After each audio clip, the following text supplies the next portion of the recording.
Hey, what's going on? It's the Donald Hall Show again. I'm back. Coming back today at the end of the day talking about the Maxx Crosby saga ending and about free agency. You know what happened today with the Raiders, man. Wednesday we're gonna get into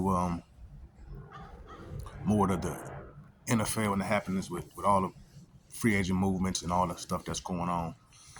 But I want to talk about the Maxx Crosby stuff today. It's bittersweet. Max had a great run with us. Been a great player for a long time. Coming to us in 2019, man. You know, fourth round draft pick. He outperformed his whole duty here for us, as far as that. You know, playing on all them losing teams. You know, still giving everything he had, man. You know, he a real Raider. I got a lot of respect for him. You know, and he going to Baltimore now, man. So he a part of them. You know, so once you a part of them, then you a part of them. You know, and so he left us in understanding. You know that it was time for him to go. You know, he had been here a long time, and it ain't outside that 2021 playoff appearance, man. It really ain't been a. It's been tough sledding, and I know, especially with him being our best player, man, and not seeing no results done. You know, year after year, coach after coach, and it just, man. I know for him, it probably was tiresome, man. You know, but I know he a real Raider, in his heart, and you know, it's bittersweet, that part. But the good part is what I believe. Max had a lot of say over a lot of stuff because they was losing. He been our best player, and I think he was tight with Mark Davis, and he had a lot of leeway in far as the people can be put in place. And Pierce, I like Antonio Pierce. One I definitely know that Max had vouched for him far as to be the coach. He ended up getting the job and this and that, and you see how that worked out, whatever though. So I feel like Max had a lot to say. Him and Mark was tight, and you know he kind of could swing the pendulum far as in his way because of that. The Raiders didn't want to get rid of him. He the face of the franchise. He been the best player for a long time on the team, so he had a lot of leeway. But when Tom came in, stuff kind of changed.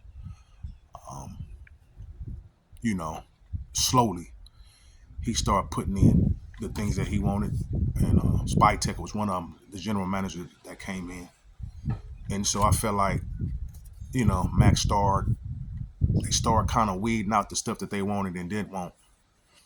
And I believe that they love Max as far as the way the player, but I feel like where they at now and where they going, it might have been better for him to leave than him to stay. And for this reason, even though he a great player and you starting over, he been losing for so long that we in a rebuild now. So it's not like we in a win now mode. That's what I'm glad about the Raiders. They're being honest right now with what they have. And they probably told Max, we're not going to be winning no time soon. Let's get you somewhere where you could try to win a ring, opportunity to win a ring. And so you can move on, and then we can kind of move on and set our plans together, which is the honest thing to do, instead of, giving him the idea that we're ready to win now when you look at the roster and you can see it's nowhere near to winning. And so I think they probably hollered at him and told him what their plans was, and he did the right thing. He wanted to leave to get to a better place where he can go in. And I think the Raiders wanted that too. So if they started losing, and in the locker room it kind of starts shifting, because Max probably had a lot of influence over the locker room, that they didn't want that if they start losing. It's the same old Raiders and this and that, though, that they want to just clear bait with the whole roster pretty much, and start afresh, start anew, where they can have full control over locker room and on field play or whatever, though, where it's not no division when you start. Because when you start losing, if you don't have real professionals, man, in understanding frustration and this and that things, it can go south real quick. And so I think that was part of it, the ego part of Max not having no more kind of control of the situation and the narrative going forward. That is, the organization took a stand. Even with the last 2 games, him sitting out, to me, that was right there, was just showing that, because Maxx wanted to play. And they sat him down, Tech and them, they sat him down, came from up top. And, that would have never happened before, where they would have overrode Maxx and this and that. But that's when I knew it kind of was a new regime had came in, and Maxx didn't have a clear say no more. And I think that kind of partly, too, kind of made him kind of want out at the same time. And so it's good for both, because we got the 14th pick. Tech did a good job, man, holding out, because they probably talked about, him leaving. But Maxx, as far as him being a Raider, he didn't expose that he wanted to leave like that, where it got messy, it got, in effect, was so public, where he was just acting up, So we end up getting the 14th pick this year, first round, and the pick next year, first round from Baltimore, which is hopefully there can be some impact players going into next year, So, good luck to Maxx in his endeavors, man. But we got to move on. We Raiders, man, first. So we guard the shield first. You here, you're a Raider, and once a Raider, always a Raider. But once you leave, you come back, you're a Raider again. But right now you're a Raven. So we got to do what we got to do. You gonna do. You did what's best for you. Now the Raiders got to do what's best for them. And so y'all subscribe to the channel. Let's chop it up, man. Tap in, y'all. Get in the comments. Send me what you think, man. Because we got to move forward. Today is the first day of free agency. And so we got 7 players from free agents right now, as we speak. 7. We got Tyler Linderbaum, which is a center from Baltimore. We signed him for 3 years. Excellent. Probably the best center in football, but one of the best, top 2 or 3. Him and Creed.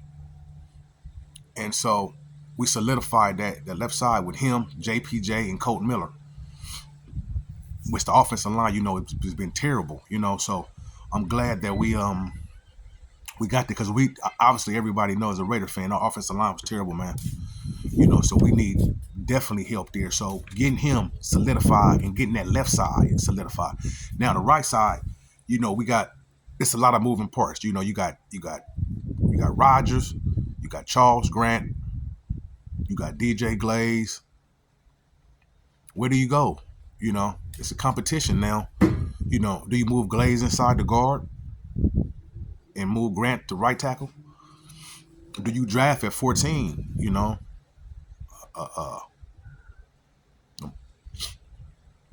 Roll Freely from Georgia. Play right tackle.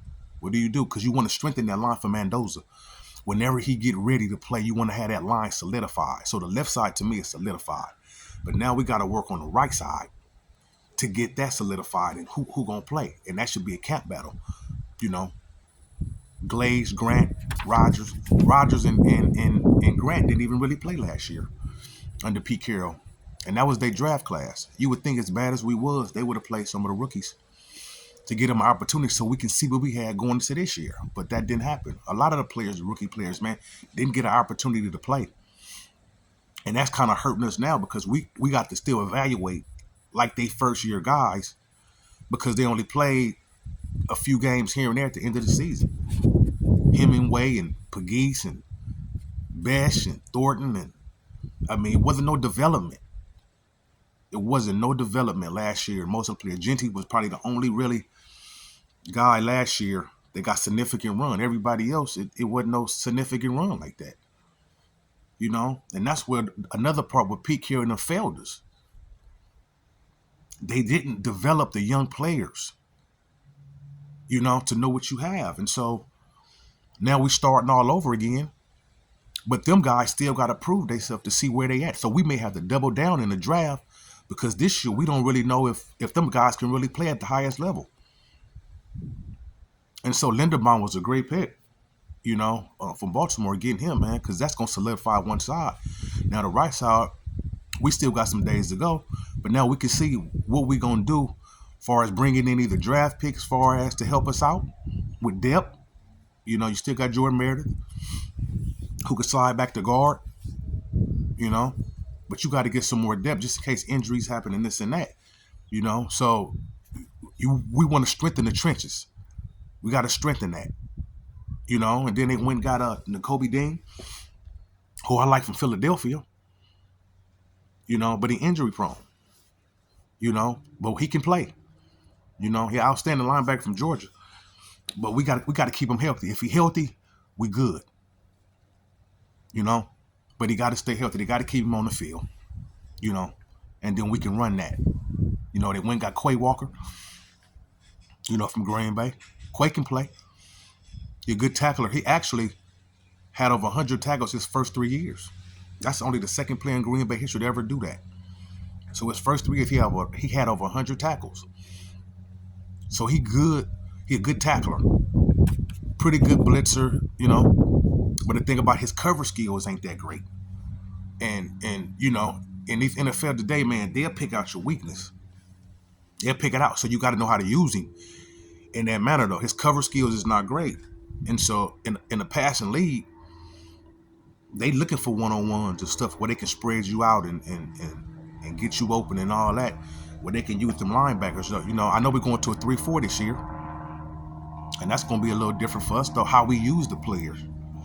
You know, Kuntz signed back 1 year, 11. I thought that was good. You know, came off the ACL. He started off really, really slow last year, but he got to be more consistent. At the end of the year, he played well. He did good. At the end of the year, coming off the ACL, sometimes it take a long time to come back right. You know, kind of tentative at first, but I feel like he got better as the season went on. But he got to be more consistent. Even the year before that, when Pierce came, he was inconsistent the first part of the year, but then he stepped it up at the end of the year. You know, so we need him next year to take it to another level. We don't have Maxx, so we don't have a prime pass rusher no more. We need him to step up. Him. We got Kwity Paye from the Colts. You know, and I wouldn't say that's no Maxx replacement because we can't replace Maxx. You know, so we got to be patient and understand it's going to take some time and development with these coaches, though. These people got to be coached up. One thing I see is, though, a lot of these deals is 3-year deals. They're not locking them in 4 and 5 years, 3 years. That's good. Next year, like I said, it's going to be tough sledding because you're trying to put all this together. You trying to get building blocks. You know, maybe 2027 we can hit the ground running, but next year it should be a real trial run. You know, to see what we got. Play your young players, man, so we can see what we got. But the most thing is stabilize Mendoza. Get him some protection. You know, you don't want him to end up being like David Carr. You know, we're just sacked over and over and over and over and just kill a man confidence, though. So the offensive line, you got to take care of that part. But you're not going to be able to build the whole team in no one draft, one free agency where we at. It's going to take some time. So we got to be patient as Raider fans, though. Take some of the emotion out of it and look at truly where we at as far as roster-wise. Roster-wise, we're not there. So free agency, draft this year. But this year, focus. You get your players in. Get them to compete. Go hard. You know what you have. Going into that 2027 year, then you'll be better stabilized to exactly know what you got going into the year where you know you want to make some headway in the division and going forward. Like I say, the stepping stone, the development. Let's get the development down to the players. You know, we got to do that. They got Jalen Naylor from Minnesota. You know, he been behind Jefferson and Addison for a while, you know. But the young man underrated. He can play. He definitely can play. You know, he not a number one. But you put him in a 2 or 3, whatever, though, you know. He can play. He can play in the slot. He can play outside. But he not a one. So he not a shoot X like that as far as that. But he can play. And that's what you need. You need good players, though. Build around good players to the team. So it ain't going to be one player. We need a lot of good different players. You know, so that's what I think. You know, they got to keep hedging with that. Keep pushing forward in that. You know, they got Teron Johnson from Buffalo. Teron been excellent in the slot for years, man. He kind of was hurt last year or whatever. You know, he may not be the same exactly, but Teron Johnson can play. If anybody didn't watch Buffalo and watch football, I'm a football fan. I'm not just a Raider fan. I watch football. So Teron can play. He 29, but he a veteran, he an OG veteran. He 29, but he's still young enough where he can teach them guys, because he been come from Buffalo. Even though Buffalo ain't won no championship, they've been winning. Just like Linderbaum, coming from Baltimore, they've been winning. So you need some older veterans to teach the young guys kind of how it's done, how to do it. But they coming in fresh. They're not coming in from our own organization like Maxx was, where they've been losing, and he had that cachet and influence. You see what I'm saying? So it's not like we keeping that. We had to let that go, so now we can get a new reign of people. A lot of them with not that influence over the team. So Kubiak and Spytek, they can have their imprints on the team.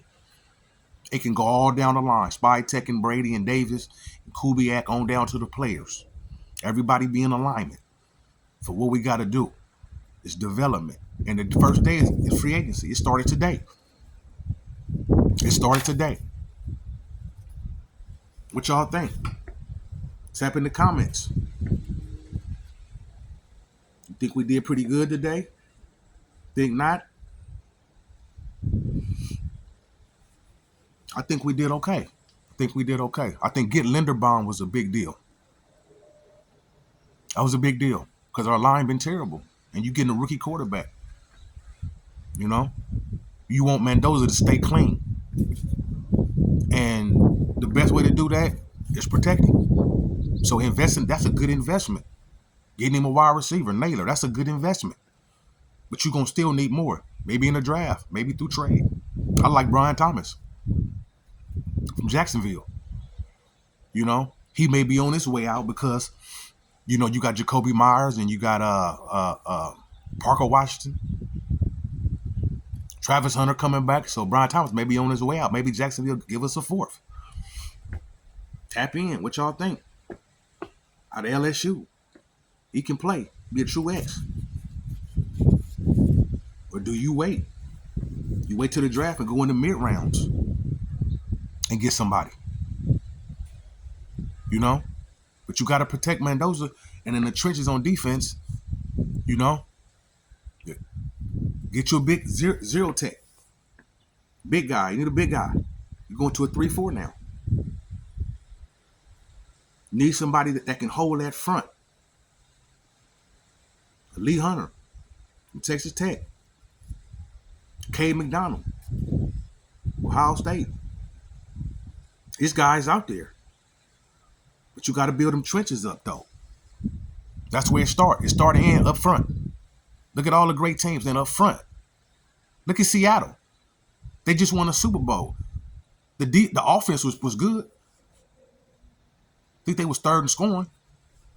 But the defense was lights out. Because the front four can play. The front four can play where they didn't have to bring too much help for a safety help come bring it in. They ran a cover 2 in Seattle. But they had Umenyiora like a big nickel, the rookie last year, and they didn't have to blitz. Even on first and second downs, when most teams have to be in a base, Seattle didn't have to do that. That's what most teams going to now. They playing the nickel all throughout a lot of times, but you got to have the personnel to do it. You got to be able to tackle if you a nickel. So you can stay in that defense and you don't have to come out, because if you go to base, the team switch it up. They'll use their tight end over one of your slow linebackers, then they'll eat on that. Wheel routes and all type of different type of routes. But that's what Seattle won at. They had players that they can play against the run on that front four. Then you got a big nickel who can stay up there and tackle. So you never had to go into your base. You can stay in that front four. And you go from 1st and 10, you may be at 2nd and 8. You ain't gaining yardage, because most time when you in the base, you able to run the ball a lot of times. You can't run the ball, I'm sorry. You can run against the nickel. But Seattle didn't let you run against the nickel. They stayed in that defense. And that's what made them so good. You can blitz spoon off the edge. That's what the Raiders got to get to. Rob Leonard got to figure out the defense where people are going to the big nickels a lot of times, but playing that cover 2 where the nickel is on the field a lot more than just the base defenses, so you're not fooled as much no more. If you can't run against the nickel, it's going to be hard for you, especially if you got the athletes and the players to pass, because you're not being deceived far as what we trying to do. I'm still playing my nickel against your run heavy, and I'm still stopping it. I'm not coming off the field. And so that's what the Raiders got to try to get to, Rob Leonard, as they get the defense set. If he going to have a Mike McDonald defense, if he going to have a little bit of Patrick Graham in him, I hope none of that Pete Carroll cover 3 stuff. I sure hope not that. Come on now. Come on. Tap in, y'all. Tell me what you think. We got to get better. And today, I think with the free agents today, I think we did okay. Got a lot of work to do, man. This is just the first start. You got to fill out the roster, man. Our roster is depleted. So this ain't today. That's just the start of it. You know, you got a whole roster to fill out. It ain't just made in no 1 or 2 players. It's gonna take time. It's gonna take personnel, and it's gonna take time from the fans too to understand, man. We in a different place, a place we should have been a long time ago. So we can have an understanding, man. It ain't gonna happen overnight, but let's develop, let's compete, let's get better, day in and day out. Make good picks, and let's run that. Y'all tap in, man. Subscribe to the channel so we can talk about it. You know, what we need to do, what ain't. What is and what ain't. The player personnel stuff. What you think about the player personnel? What is and what ain't. You think Kwity Payne and Kuntz, Quay Walker is enough far as on the edges now, running a 3-4?